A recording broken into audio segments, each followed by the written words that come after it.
Hello friends, मैं हूं Rishabh Kapoor websofttutorials.com से। इस ट्यूटोरियल में फ्रेंड्स हम header.php पे वर्क करेंगे। लेकिन फ्रेंड्स header.php पे वर्क करने से पहले हम कुछ इसकी स्टाइलिंग कर लेते हैं।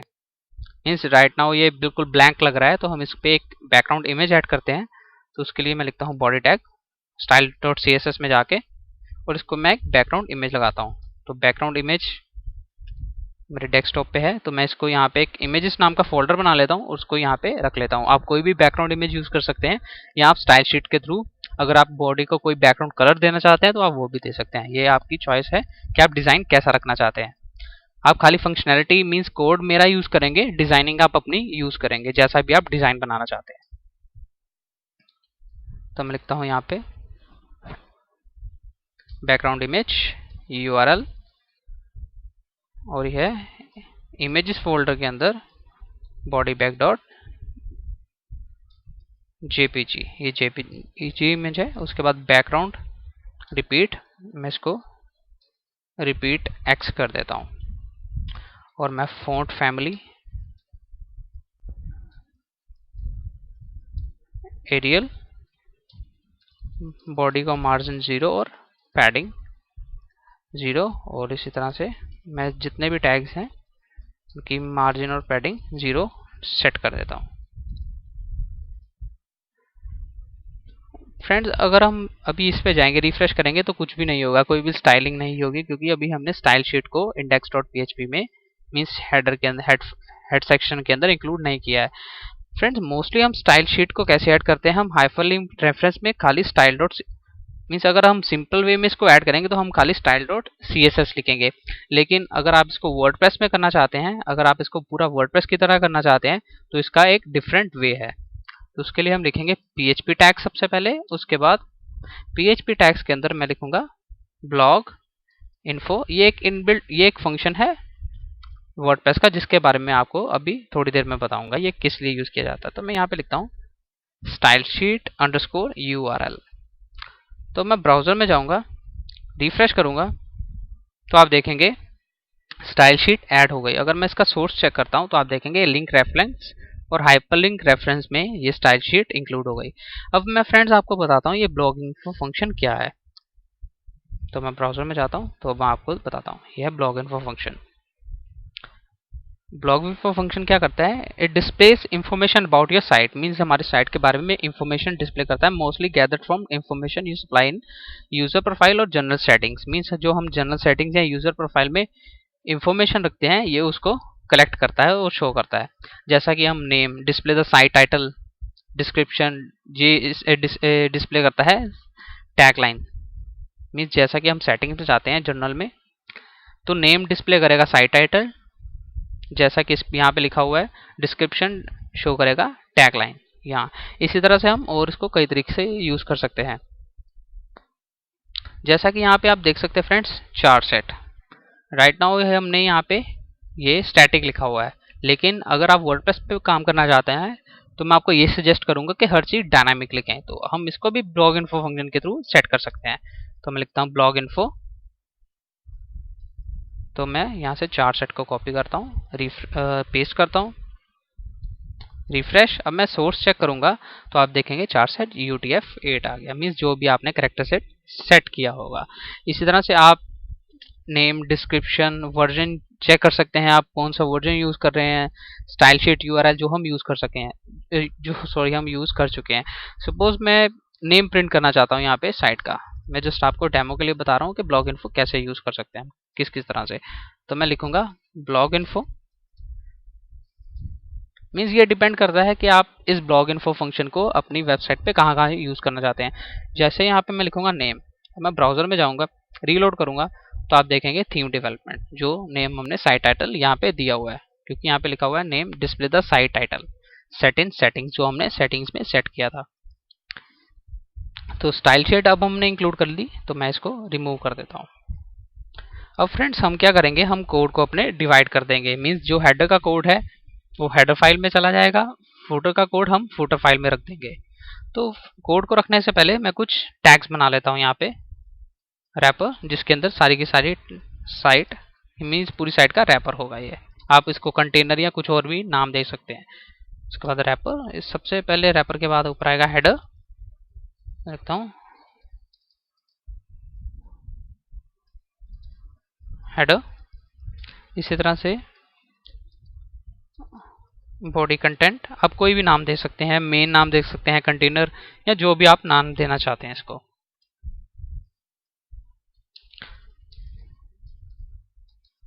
End of body content. और लास्ट में आएगा फुटर, क्योंकि सबसे पहले हम टैग्स लिखेंगे, उसके बाद हम इनको टैग्स के हिसाब से डिवाइड कर देंगे। तो मैं लिखता हूँ एंड ऑफ फुटर। तो यहाँ पे लिखता हूँ header, body part and then footer. तो मैं ब्राउजर में जाता हूँ, रीलोड करता हूँ, तो आप देखेंगे हेडर, बॉडी पार्ट, फुटर। और मैं रैपर की थोड़ी सी स्टाइलिंग कर लेता हूँ।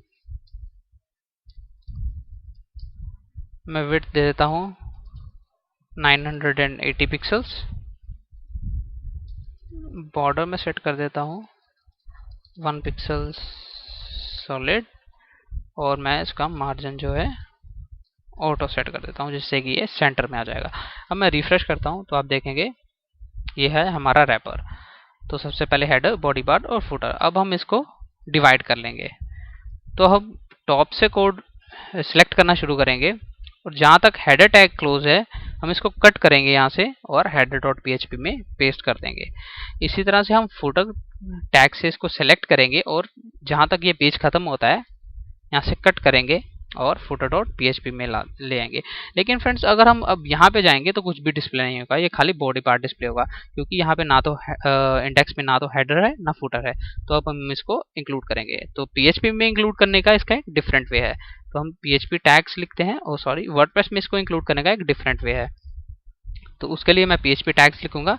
मैं लिखता हूँ गेट हेडर फंक्शन। ये एक इनबिल्ट फंक्शन है वर्डप्रेस का, जिससे कि हेडर इंक्लूड हो जाएगा। तो मैं रिफ्रेश करता हूँ तो आप देखेंगे हेडर आ गया, हेडर, बॉडी पार्ट। तो अब हम फुटर भी इसी तरह से इंक्लूड करेंगे। तो मैं लिखता हूँ PHP टैग्स गेट फुटर। मैं रिफ्रेश करता हूँ तो आप देखेंगे फुटर भी आ गया, हेडर, बॉडी पार्ट, फुटर। अगर हम सोर्स चेक करेंगे तो आप देखेंगे ये सारा का सारा शो हो रहा है। मीन्स इस तरह से हमने कोड को डिवाइड कर लिया। अब हम header.php पे वर्क करेंगे। तो सबसे पहले मैं इसकी एक स्टाइलिंग कर लेता हूँ। फुटर पे मैं कंटेंट को भी हटा देता हूँ और बॉडी के कंटेंट को भी हटा देता हूँ, क्योंकि अब हम header.php पे पहले काम करेंगे। तो मैं इसकी स्टाइलिंग कर लेता हूँ पहले कुछ। तो मैं style.css में जाऊँगा, लिखता हूँ रैपर, हेडर, बॉर्डर इसको दे देता हूँ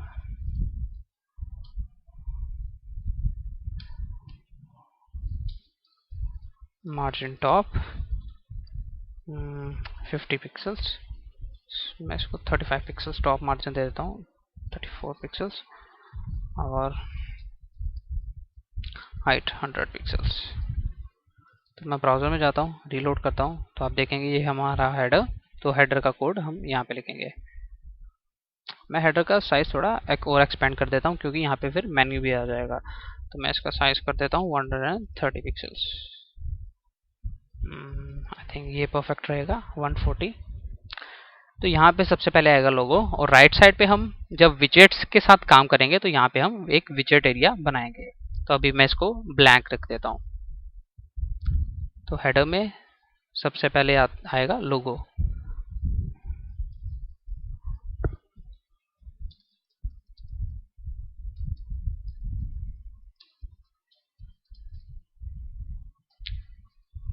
तो लोगो में फ्रेंड्स या तो हम कोई इमेज इंक्लूड कर सकते हैं या हम साइट टाइटल लिख सकते हैं। इस ट्यूटोरियल में अभी हम साइट टाइटल ही यूज करेंगे, क्योंकि अभी हम इसमें इमेज नहीं लगाएंगे, क्योंकि आने वाले ट्यूटोरियल्स में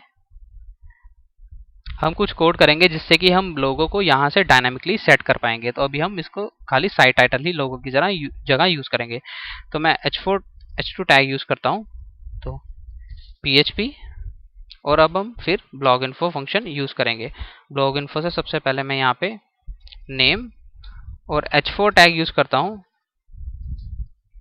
h4 टैग से फिर मैं ब्लॉग इन्फो फंक्शन लिखूंगा और यहाँ पे डिस्क्रिप्शन लिखूंगा।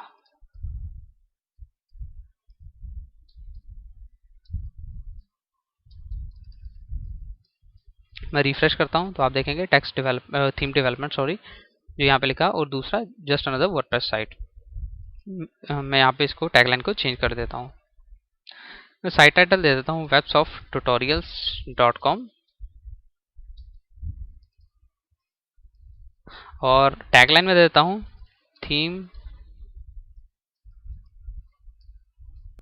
Bye वेबसॉफ्ट tutorials. मैं सेव चेंजेस करता हूँ यहाँ से और यहाँ पे रीलोड करता हूँ तो आप देखेंगे websofttutorials.com थीम बाय वेबसॉफ्ट ट्यूटोरियल्स। मैं इसकी थोड़ी स्टाइलिंग कर लेता हूँ।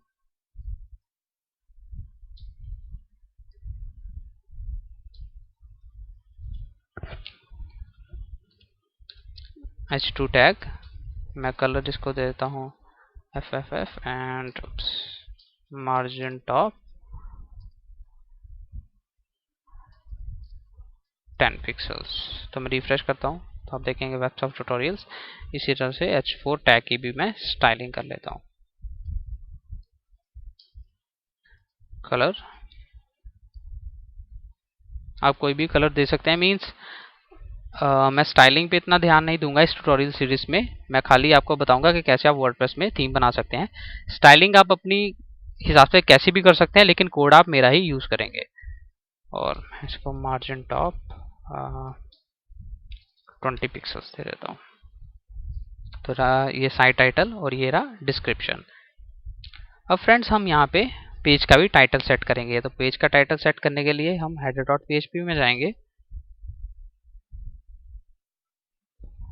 तो यहाँ पे फिर हम ब्लॉग इन्फो लिखेंगे, ब्लॉग इन्फो नेम। रिफ्रेश तो आप देखेंगे websofttutorials.com जो कि यहाँ से सेट किया गया है। और उसके बाद मैं एक पाइप सिंबल यूज करता हूँ और फिर मैं PHP टैग्स बना लेता हूँ और यहाँ पे हम लिखेंगे WP टाइटल। ये WP टाइटल फ्रेंड्स जो पेज का टाइटल है वो रिटर्न करेगा। अभी हमने स्टैटिक एक index.php पेज बनाया है, लेकिन जब हम वर्डप्रेस के थ्रू पेजेस बनाएंगे, सपोज मैं होम पेज बनाता हूँ वर्डप्रेस के थ्रू, जब हम बनाएंगे तो उसके बाद जब हम वो पेज ओपन करेंगे तो यहाँ पे फिर होम लिखा आएगा, मीन्स ये टाइटल शो करेगा पेज का। तो इसलिए हम यहाँ पे साथ में लिखेंगे WP टाइटल। अभी ये ब्लैंक है। तो उसके बाद फ्रेंड्स अब हम यहाँ पे एक और फंक्शन इंक्लूड करेंगे just before closing body tags. Friends WordPress को में एक थीम बनाने के लिए हर तरह का फंक्शन उन्होंने खुद ही डिफाइन किया हुआ है, जिसको कि आपको खाली यूज करना है। आप इसको चेंज नहीं कर सकते, आपको इसको खाली यूज करना है अपने हिसाब से। तो यहाँ पे एक फंक्शन है जो कि मैंडेटरी है यूज करने के लिए, वो है WP हेड फंक्शन। अब आप सोच रहे होंगे ये WP हेड फंक्शन क्या करता है। तो ये है WP हेड फंक्शन के बारे में। Always use WP head function just before closing head tag, जो कि हमने किया है just before closing head tag को इसको यूज करें। अब क्यों यूज करते हैं मैं आपको बताता हूँ। अगर आप इसको यूज नहीं करेंगे you will break many plugins which generally use this hook to add elements to heads. Means अगर आप इसको इंक्लूड नहीं करेंगे तो काफी सारे आपके फंक्शंस, स्क्रिप्ट्स या स्टाइल्स नहीं चलेंगे। तो इसलिए ये मैंडेटरी है, तो आप इसको इंक्लूड करें। अब फ्रेंड्स अगर मैं इसको रिफ्रेश करूंगा तो आप चीज देखेंगे यहाँ पे एक एक्स्ट्रा स्पेस ऐड हो गई है। आपने वर्डप्रेस की वेबसाइट्स पे देखा होगा, जब आप उस वेबसाइट पे लॉगिन करते हैं तो वहाँ पे एक टॉप पे एडमिन बार आ जाती है। यहाँ जो भी आप सब्सक्राइबर हैं तो आपकी एक बार आ जाती है वहाँ पे। उस बार को ऐड करने के लिए हम footer.php फाइल में जाएंगे और just before closing body tag हम एक फंक्शन लिखेंगे यहाँ पे, इनबिल्ट फंक्शन। तो मैं लिखता हूँ WP footer। फ्रेंड्स वर्डप्रेस की हर थीम में कोड सेम ही रहेगा, लेकिन अब बस आपकी स्टाइलिंग चेंज होगी। अब हमने WP footer फंक्शन इंक्लूड कर लिया। अब जब मैं रिफ्रेश करूंगा तो आप देखेंगे यहाँ पे एक एडमिन बार आ गई, जिसके थ्रू कि हम यहाँ पे डैशबोर्ड में जा सकते हैं, कस्टमाइज या थीम्स में जा सकते हैं। मीन्स जब हमने WP footer फंक्शन लगाया। अब मैं आपको इसके बारे में थोड़ा बताता हूँ। Always use WP footer just before closing body tag, जो कि हमने कर लिया है। Otherwise, you will break many plugins which generally use this hook to reference JavaScript files. Means otherwise कुछ plugins यूज नहीं वर्क करेंगे जो कि JavaScript फाइल को रेफरेंस करते हैं। तो ये मैंडेटरी है कि आप यहाँ पे WP footer और WP head फंक्शन जरूर यूज करें। तो फ्रेंड्स ये आई थिंक ये आज के लिए काफ़ी रहेगा। तो नेक्स्ट ट्यूटोरियल में हम मेन्यूज पे वर्क करेंगे। मींस हम एक मेन्यू बनाएंगे यहाँ पे, जिसको कि हम बाद में डायनामिक बना देंगे, जिसको कि हम वर्डप्रेस में यहाँ पे एक मेन्यू टैब आ जाएगी, उसके थ्रू एक्सेस कर पाएंगे। तो फ्रेंड्स ये था कि कैसे आप हेडर डॉट पीएचपी पे वर्क कर सकते हैं वर्डप्रेस में। फ्रेंड्स अगर आपके जहन में अभी भी कोई क्वेश्चन अराइज हो रहा है तो आप मेरे डिस्कशन फोरम पे जा सकते हैं, या आप कमेंट भी कर सकते हैं वीडियो के नीचे। मेरे ट्यूटोरियल को देखने के लिए धन्यवाद। मेरे चैनल को सब्सक्राइब करना ना भूलें ताकि आपको मेरे वीडियोस के बारे में रीसेंट अपडेट्स मिलती रहे। हम नेक्स्ट ट्यूटोरियल में मिलते हैं।